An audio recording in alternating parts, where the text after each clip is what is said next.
A word about my friend Nick Kristof. Nick is a longtime friend, and he's a member of the Aspen Strategy Group. As all of you know, he writes a very important twice weekly column for the New York Times. I've often thought, Nick, when I read your column, and I read it avidly, you put people first in that column. You don't put governments first. And you put human rights and human dignity first. And because of Nick's extraordinary reporting career, he's won 2 Pulitzer Prizes, one for reporting on China, the other for Darfur. He's just written a book with his wife, Cheryl Wu-Dunn, Tightrope, Americans Reaching for Hope, which we'll talk about, which I think has deep meaning for Nick personally. He's had an extraordinary journalistic life. He's lived on 4 continents.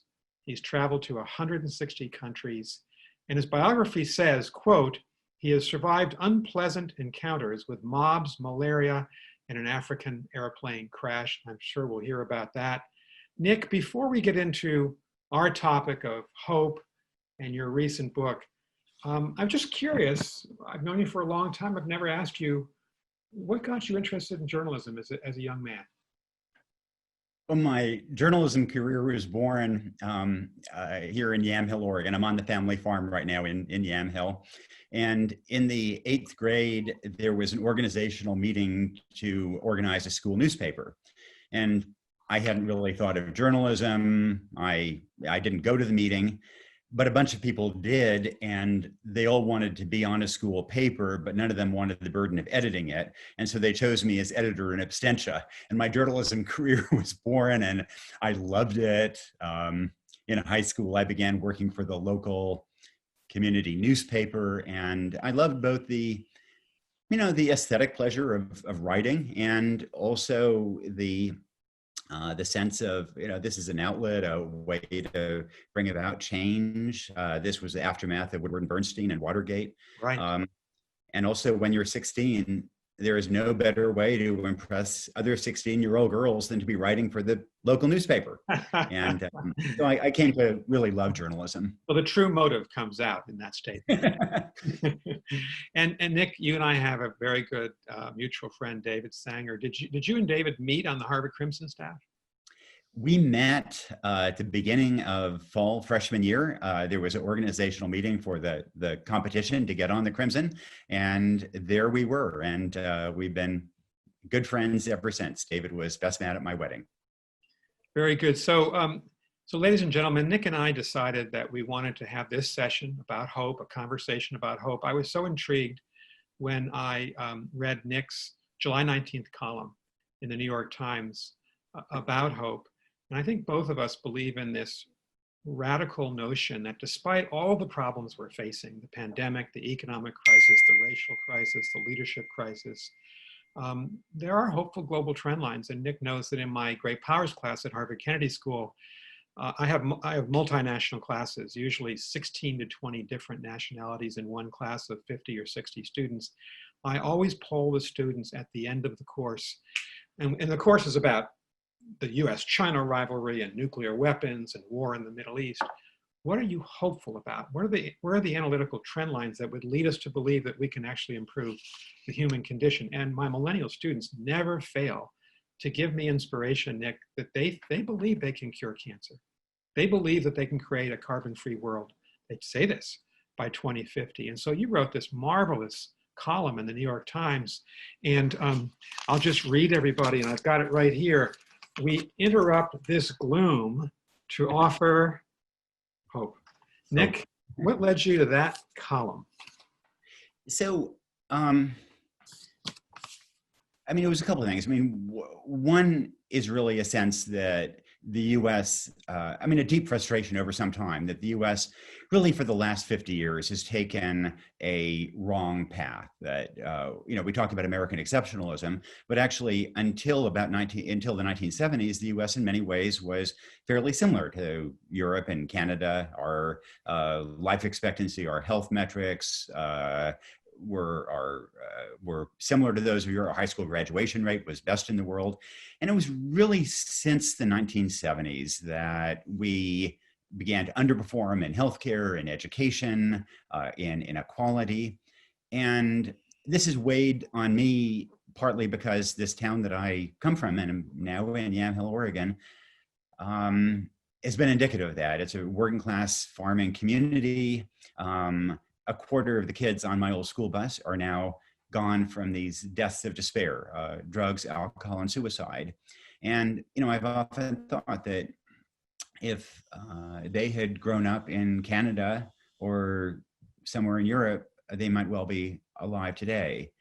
And so I've been frustrated by, the fact that we have, it seems to me, taken a wrong path.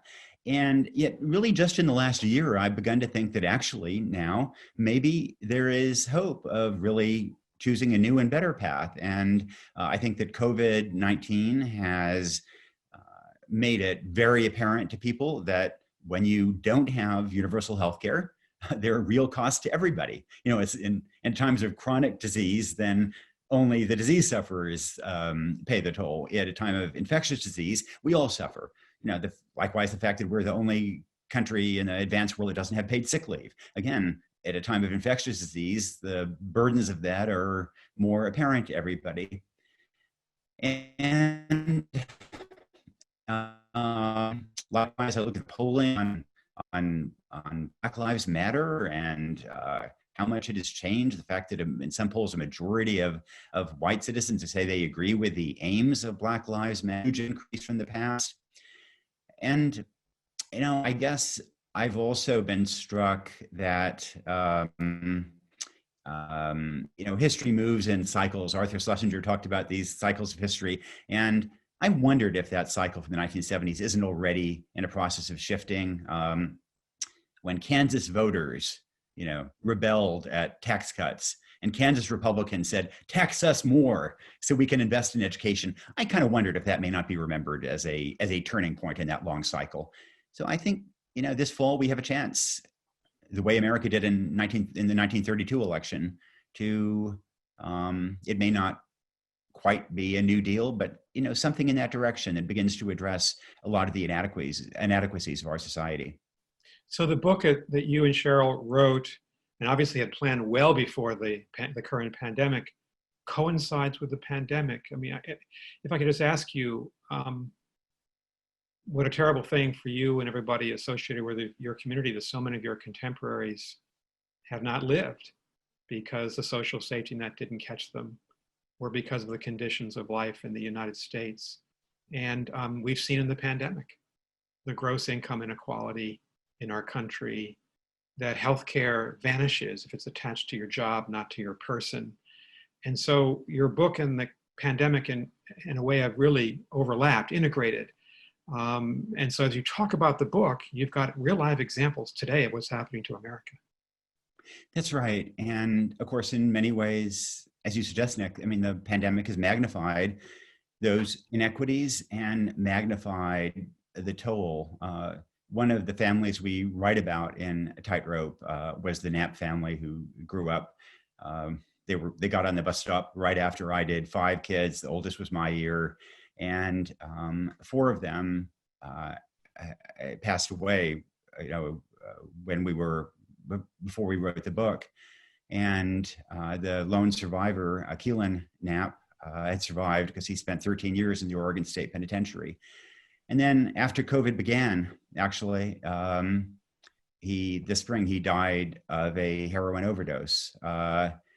So now their mom is still alive at 80, and all 5 kids gone. And I wonder if Keelan, if it wasn't the he lost his job. He was certainly socially isolated, as many people are. There's some indications that drug abuse has been increasing. I think there's may well be some connection between COVID and that loss. And so while I have some hopes that we have a chance for correcting this, certainly in the short term, this is devastating in so many communities around the country, and it's particularly devastating to people of color and to those at the bottom of the socioeconomic spectrum. Right. In your column, you have this very interesting notion of comparing our time now in 2020 to 1932-33, the failure of Herbert Hoover, the triumph of Franklin D. Roosevelt. No one really could have predicted that Roosevelt would become, in a way, for his time, a radical reformer. You quote two people here about what could be possible in our time. Marian Wright Edelman. She says, Trump is the perfect opposition to have. Elizabeth Cohen, a mutual friend of ours, professor at Harvard. It is possible, she says, that the best thing that could have happened is the crass, self-interested, ineffective policies of Donald Trump. If the president is to be repudiated, and we don't know that yet on November 3rd, is there a possibility of a new progressive era, depending on what happens in the congressional elections? Could President Biden, lead us forward to really pay attention to some of these major fault lines in American society? So I think it's possible. I'd be reluctant to predict it. You and I both know Vice President Biden. He's not instinctively a revolutionary figure at all, but neither was Roosevelt. And at the end of the day, really what happened in 1932 was that Hoover had been such a disaster that he discredited his party. He discredited the entire one wing of the country. And it was because of that that the Democrats in 1932 flipped the Senate. And not only did FDR win, but they flipped the Senate. And then Roosevelt, faced with this enormous challenge, approached governing not in an ideological way, but in a practical, we've got to solve this crisis kind of way. And he tried all kinds of things, and some worked and some didn't work. And of course, in the end, economically, he was helped by the mobilization that came with World War II. But I mean, Vice President Biden has been saying things to the fact that he understands that this may be a historic turning point. You look at polling on some of these progressive economic issues, healthcare, childcare, bandwidth for all, raising the federal minimum wage, and there's enormous support for some of these measures. I think more than 80% of the public believes that the taxes should rise on the wealthy to fund more social programs. 80% of Americans don't agree on anything. They don't agree the world is round. So to get that kind of consensus on some of these things makes me think that there's a fighting chance that we can correct this wrong turn of the last 50 years. So speaking historically, after America's first Gilded Age and the robber-baron capitalism of the late 19th century, you have the muckrakers, journalists like you, exposing social inequalities. You had a great reformer in Theodore Roosevelt, and in a way, at the beginning, Woodrow Wilson with the income tax of 1913. And then, of course, you have the failure of Hoover and largely the laissez-faire policies of the 1920s, the advent of a second progressive era, Franklin Delano Roosevelt.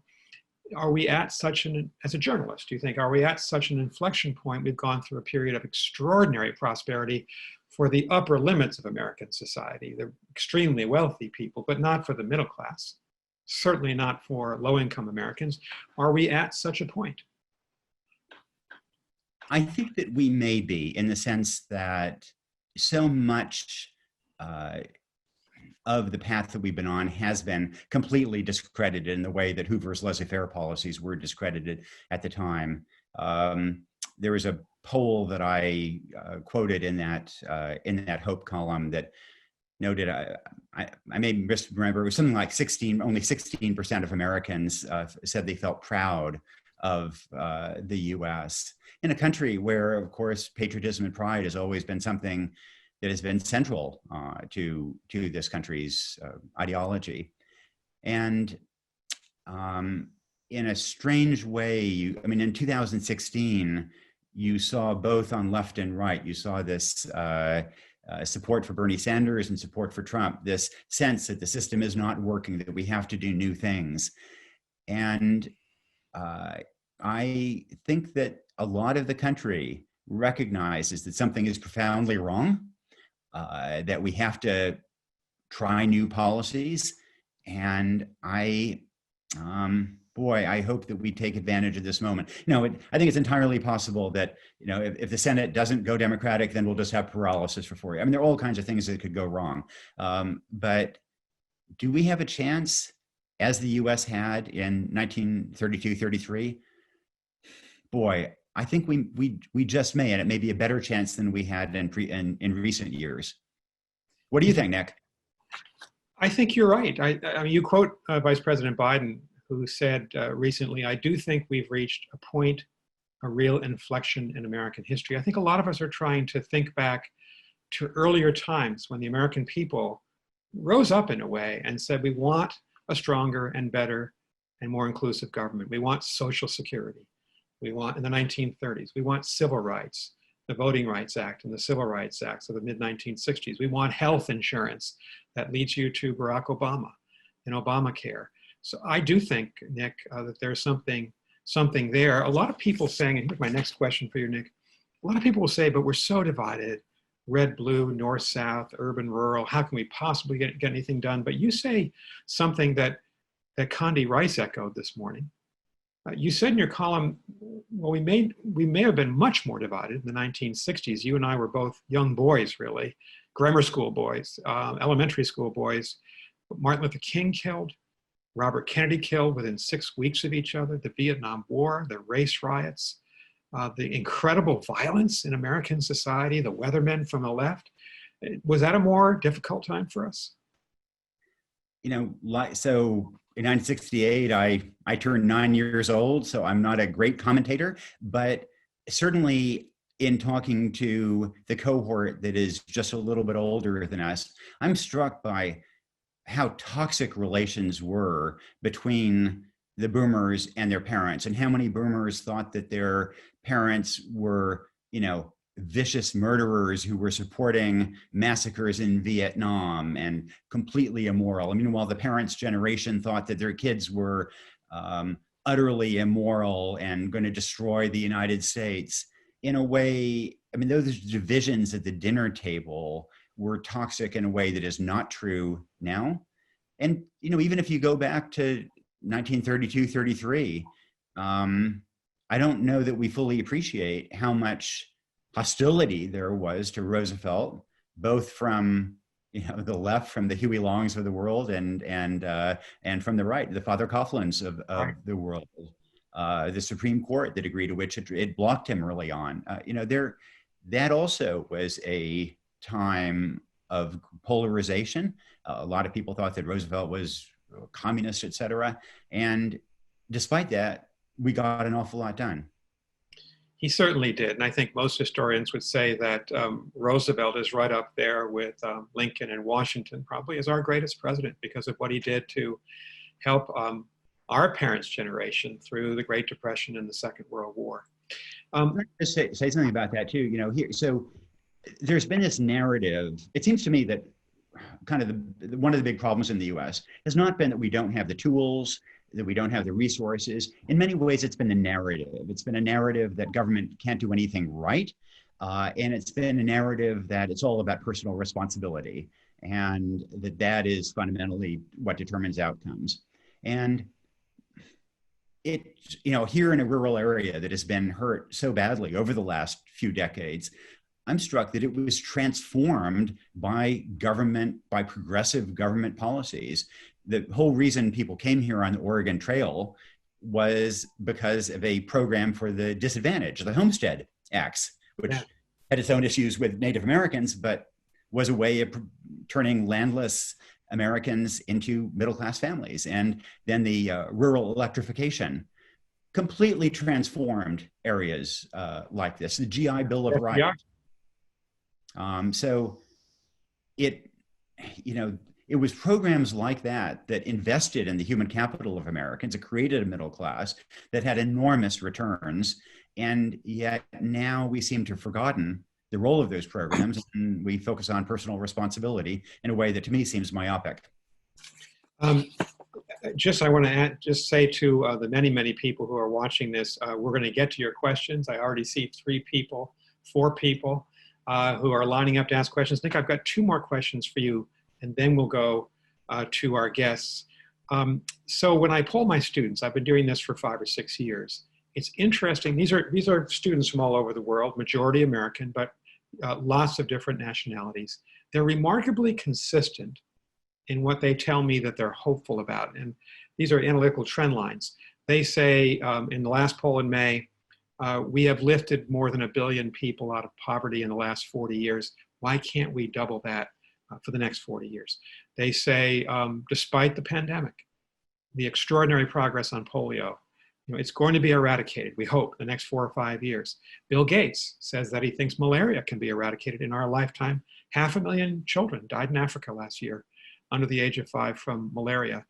Third, my students, men and women, are passionate about the rise of women to gender equality, to being able to compete in any way possible without the kind of restrictions that their mothers and grandmothers had. And finally, my students are passionate that tech, broadly defined, whether it's AI or biotech or quantum computing or the information revolution, they say it can really change life for the better. And I want to get you to react to that, because I know you've looked at this for many years in your columns. Well, your students are exactly right, and they're better students of history than the public as a whole.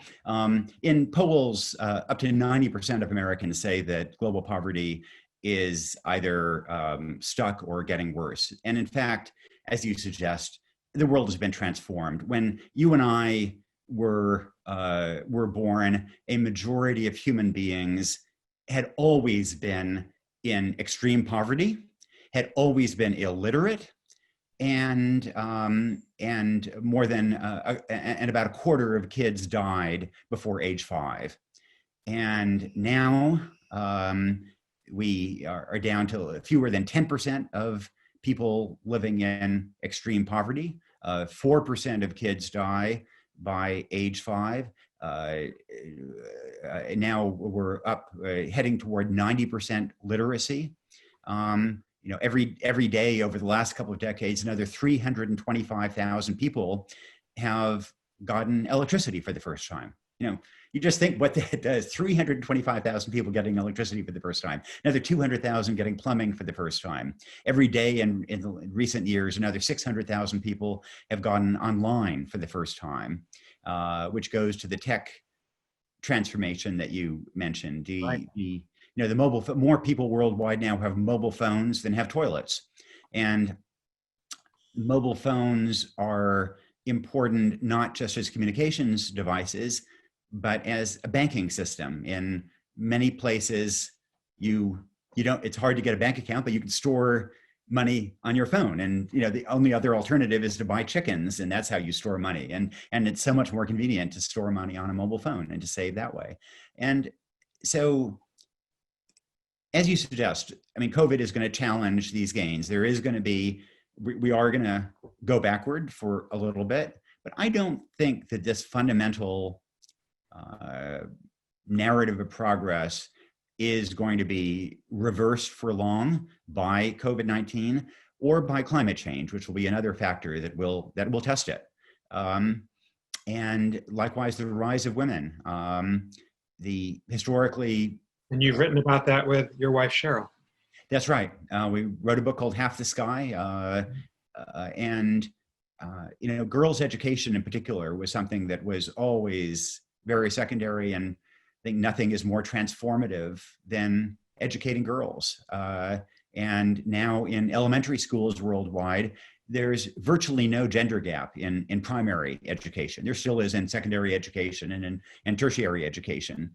But in primary education, there isn't. And when girls get an education, their influence on society, their capacity to earn money, their ability to look after their children is vastly increased. And it always frustrates me a little bit that it seems to me the Taliban and Boko Haram, that extremists get this. Why does the Taliban shoot Malala in the head? Why does the Afghan Taliban throw acid in girls' faces? Why does Boko Haram kidnap Nigerian schoolgirls? Because they understand that the greatest threat to extremism is an educated girl. I wish that we understood that as well and were as willing to invest in girls' education around the world precisely to help reap those benefits, not just for those countries, but for the world as a whole. You know, it's interesting you should mention Afghanistan, Nick, because we've been there now militarily and politically almost 2 decades. And when we look back at some point when our troops have left, it may be the most significant thing we did was to build schools for girls and encourage girls to go back to school. Millions of them in Afghanistan, and may that never be reversed at this perilous time where the Taliban seems to be coming back. Nick, a final question. And for those people who want to ask a question, it's quite simple. Just go down to the gray bar at the bottom of your screen. Under participants, just press the blue raised hand button. We'll call on as many people as we can. Nick, we were talking just before the interview that in government, I would say that 90% of the time of most people in government, and maybe this is the right proportion, is to defend. We're defending the country against all the ills, political, military, of our adversaries. You and I talked about the possibility we might adjust that ratio. And I've talked to my students about this. If there's tremendous possibility for women, for technology, for public health, for extreme poverty, to alleviate it, shouldn't we be devoting governments, nonprofits, attention by journalists in the New York Times, and you're one of them that does this, to push forward on these trend lines, to make the world better, more just? Isn't that a great opportunity for us?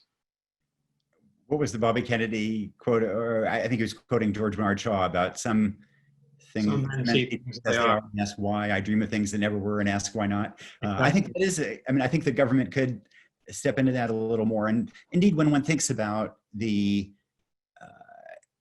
steps that were most consequential for human development and human well-being in this country and abroad, they often were precisely those proactive steps. The public health and sanitation in the United States transformed Americans' well-being, transformed America's cities, made them much more habitable. Efforts at disease, smallpox eradication. Well, one might put pandemic management efforts in that. Right. Although they weren't really followed through this year in the United States, obviously. I think about malnutrition, about almost a quarter of kids worldwide are stunted from malnutrition. Mm-hmm. And that has consequences for their height, but it also has consequences for their mental development, for their cognitive bandwidth, for the rest of their lives. And we know how cheap it is to address that malnutrition. And yet we've been unable to, we haven't treated that as a high priority issue. Early childhood development in this country, as I think about what would have helped those quarter of kids who died on my school bus, there are no easy solutions, there are no silver bullets, but there's silver buckshot. And one of those buckshot is early childhood education, early childhood programs to help kids get on track so that they can have better outcomes.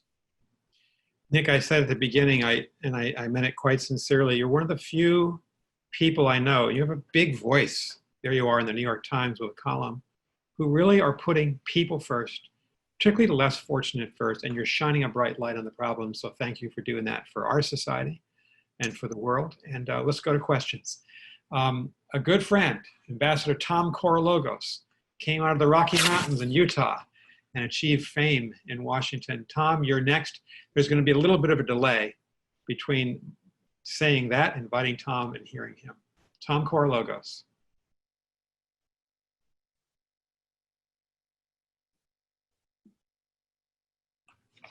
Ambassador, are you with us? I'm with you. Do you hear me? We sure do. Hello, the two Nicholases. I'm my two of the leading experts in worldwide affairs and other issues. I'm enjoying what you're saying. Let me give a voice here to, yes, there is a chance for progressive inside the government. Yes, Biden could be a possible FDR. But let me give something else that bothers me. Turns out that the liberal community overplays its hand. Pack the Supreme Court, end the filibuster, new regulations, new Green New Deals, all kinds of, I'm out here in Colorado up in the mountains outside Aspen. I'm at 7,800 feet, and the only thing that moves are a bunch of cows. I'm standing away, but there's fracking machines around. And I get nervous over some of the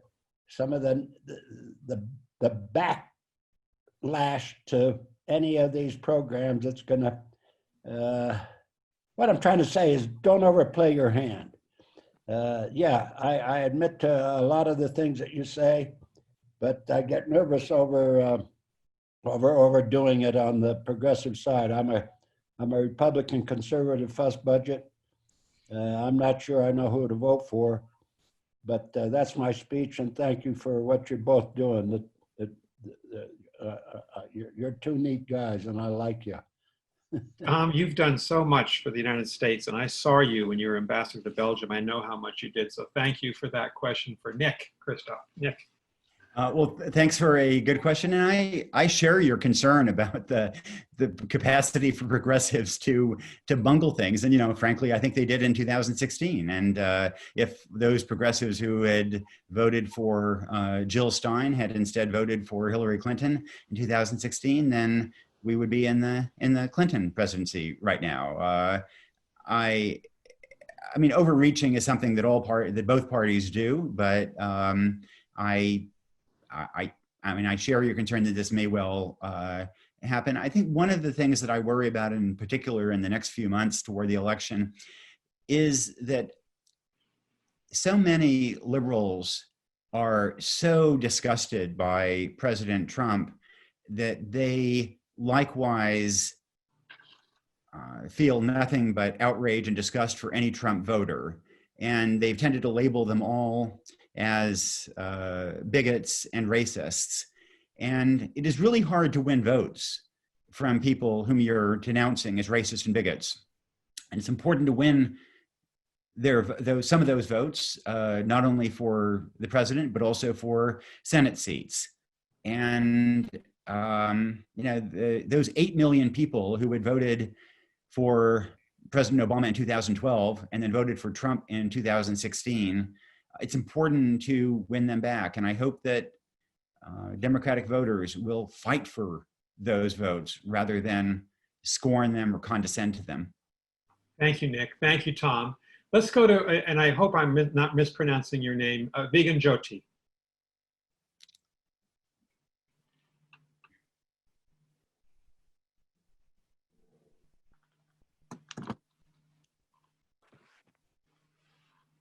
Hello, can you guys hear me?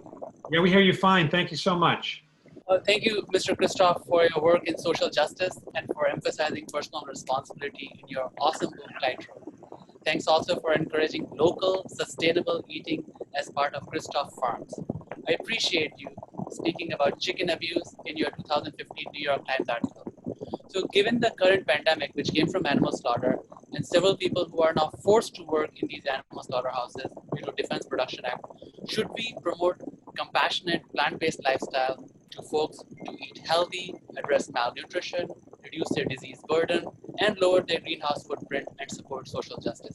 Again, thank you for your work.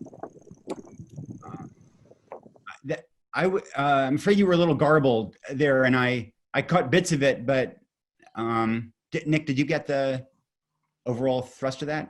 I missed the same parts that you did. I know he asked about the virtues of plant-based right agriculture and food and diet.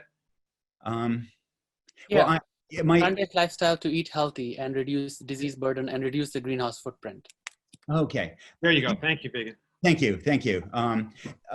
Yeah, I mean, as a kid who grew up on a farm, I think that the industrial agriculture has been extraordinarily successful at some things, like reducing the cost of food, but it has been extraordinarily costly in terms of the treatment of animals, in terms of the use of toxic chemicals that have ripple effects throughout the environment. And I wish that we put in place more regulatory systems to limit that. I would also, though, say that I think consumers are way ahead of the government in this. And you look at the public and the degree to which it has passed animal rights measures in many states regarding cage-free chickens, for example, or veal calves being treated better, farrowing crates for hogs, and so on. So I think that these issues, that the public does seem willing to actually pay more for food that is not only more healthy, but also raised in a more sustainable way and pays more attention to the rights of animals. So that gives me, as long as we're in a theme of hope, a certain dollop of hope. Very good. Let's go to Elmar Thavisen, please.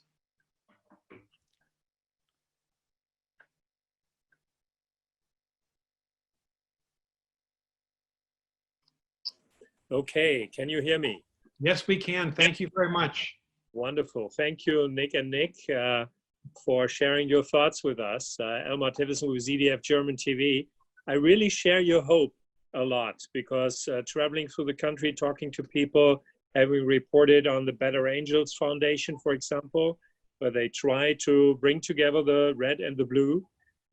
We met people who really are longing for change, for reforms, for finding solutions and finding the better angels or being the better angels for the others.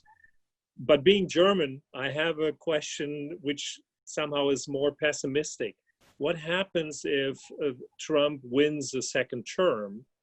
Or what happens if Biden, if he wins the presidency, cannot deliver within 4 years? Because another disappointment for many people might have a huge impact on the political scenery in the United States.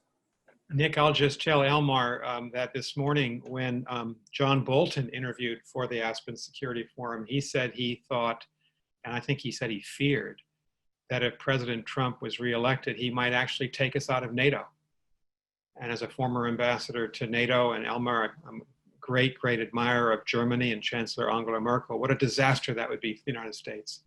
It would be an historical blunder of historic proportions. There's no question about it. So Nick, do you, how would you answer that question? If the result of November is that President Trump is reelected to a second term, then you will not see me doing a hopeful column. And indeed, I would worry enormously about what that would mean in terms of foreign policy and domestically. I mean, frankly, I also worry about a war and conflict. I mean, whether with China in the South China Sea, whether in the Gulf between us and Iran, there are all kinds of things that can trigger a crisis.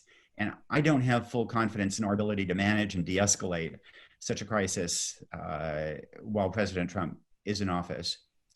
I would say that in some ways, President Trump, I think, has been costly us in terms of his erosion of norms and institutions. And there have been, I think, a lot of Americans who think that we will never fully recover, that those norms and institutions have really been damaged to the core.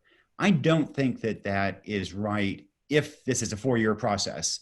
And partly, I mean, I'm kind of impressed by how well the American institutions have withstood the constant barrage of attacks. You look at the courts, you look at, well, frankly, journalism, you look at civil service, you look at the intelligence community, you look at the military. There really has been an effort to stand by historic norms and institutions.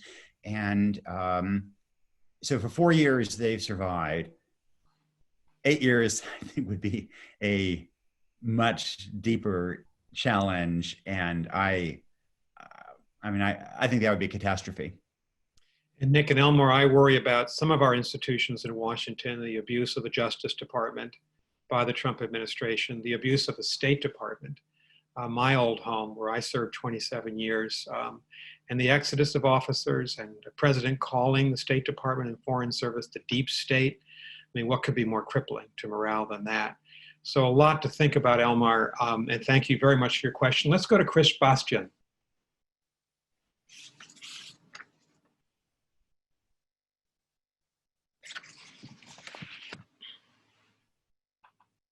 Unmute. Hello. Chris, we hear you fine. Thank you. Okay, thank you. Nicholas, thank you very much for a very engaging discussion. The concern that I have is that while the progressive improvements of the 30s and the 60s came in the face of a lot of conservative opposition, they at least seem to have come with an agreement on both sides as to what the facts were. And then people could argue about the policy. And today we seem to be in a world where people fundamentally disagree about whether COVID numbers are going up or down and whether the Russians were supporting Trump or Clinton, and how many people are actually in an inauguration crowd. As a journalist, how do you see the nation returning to a setting where we can at least agree on what reality is and then have a debate on the policies we need to address and how to address them? So, Chris, I think that's a good question. I share your concern on that issue, but I would note that although we tend to think of the past as a time when we did have a shared set of facts, sometimes that shared set of facts was completely wrong, or indeed it wasn't shared. You think of in the run up to World War II, when there was a pretty broad agreement that isolationism was the best approach to take, or certainly in the 1960s, I don't think there was that shared set of facts about either civil rights issues or about Vietnam, or indeed about social policy more broadly. But having said that, I think you're certainly for my adult life, there has been a world that sort of followed the Moynihan prescription that you're entitled to your views, but not to your own facts. And years ago, the MIT media thinker Nicholas Negroponte, this is got to mention another Nicholas here, another Nick here. That Nicholas Negroponte said that with the internet, we would develop a platform that he called the Daily Me, and everybody would get information that tended to reinforce their own prejudices.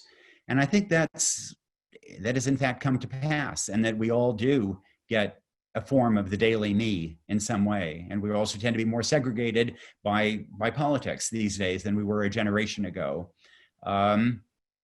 Clearly that is a huge obstacle to policy formation, both domestically and abroad. I go back and forth about whether that is permanent because of the way we consume news, or whether there's a chance to get over it. Europe historically had something of the same problem. And so leftists would read leftist newspapers and conservatives would read conservative newspapers, and never the twain shall meet. And in fact, Europe tended to evolve past that and develop more of a common set of understanding of reality. Maybe there is some hope that we can as well, but I'm just not sure. I think it's a really interesting question, Chris.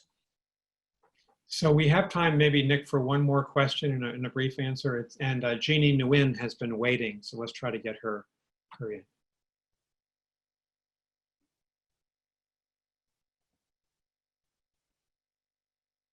If you're still there, Jeannie. Well, perhaps not, unless we hear, oh, we might hear it right now. Okay, Nick, I think maybe we've lost her. So let me, I have another question. I had a final question ready. Our greatest presidents, I think as we look back at them, are the people who faced significant national challenges and yet gave people the hope that we could surmount them. Certainly Lincoln in 1860 to 1865, certainly FDR. In a way, despite the tragedy of Vietnam, Lyndon Johnson on civil rights. In a very palpable way, George W. Bush, in the week or two after 9/11, he united the United States, and he was courageous in doing so. You called up for your column on July 19th. President Jimmy Carter, he's 95 years old, and he said to you, "I know we will see a better future." That really impressed me because I admire him. Tell us about that conversation and maybe just sum up your own innate belief that that the American people can rebound from our present troubles and see a better future. Yeah, I mean, Carter is a good person to end on because he is, such a optimist. My sterling memory of Jimmy Carter is, it's been more than 10 years ago. I got a call from his staff that he was going to make his last big foreign trip to Ghana and Ethiopia, and did I want to tag along to see his work on river blindness and guinea worm. And so I thought, President Carter's last big foreign trip, I want to be there. And so I flew in, we met up in southern Ethiopia. We're sitting by a stream where river blindness is a huge problem. And I said, my first question is, so Mr. President, I understand that this is your last big foreign trip. And he looked at me and he got all steely. And he said, "What would ever give you that idea?" And his aides were cringing. And it was clear that President Carter planned to be still making big overseas trips until he turned 150. And, I just, I admire the passion with which he has helped fight diseases and change the world, diseases like guinea worm and river blindness and so much more. And his life has seen so many of these changes. He describes that as a source of his hope, that when he was a kid in Georgia, that there were plenty of kids with blinding trachoma, for example. And just as we got rid of it in rural Georgia, we can get rid of it in Niger and Mali and so on. And so I think that the point you made about our greatest presidents, and in some sense, their greatest moments of progress in the country, having come through the cauldron of crisis, is an important one. And look, there's no doubt that right now we are in a mess as a country. We're in a mess because of COVID. We're in a mess for many other reasons as well.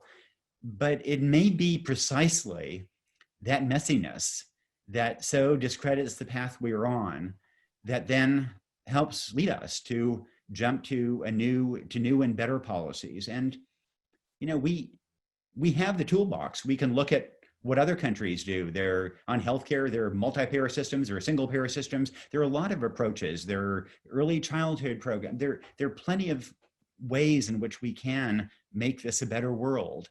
And so at the end of the day, I don't want to have a blind Panglossian optimism that things inevitably will work out, but do we have a fighting chance to make this a better country, to make this a better world? Absolutely.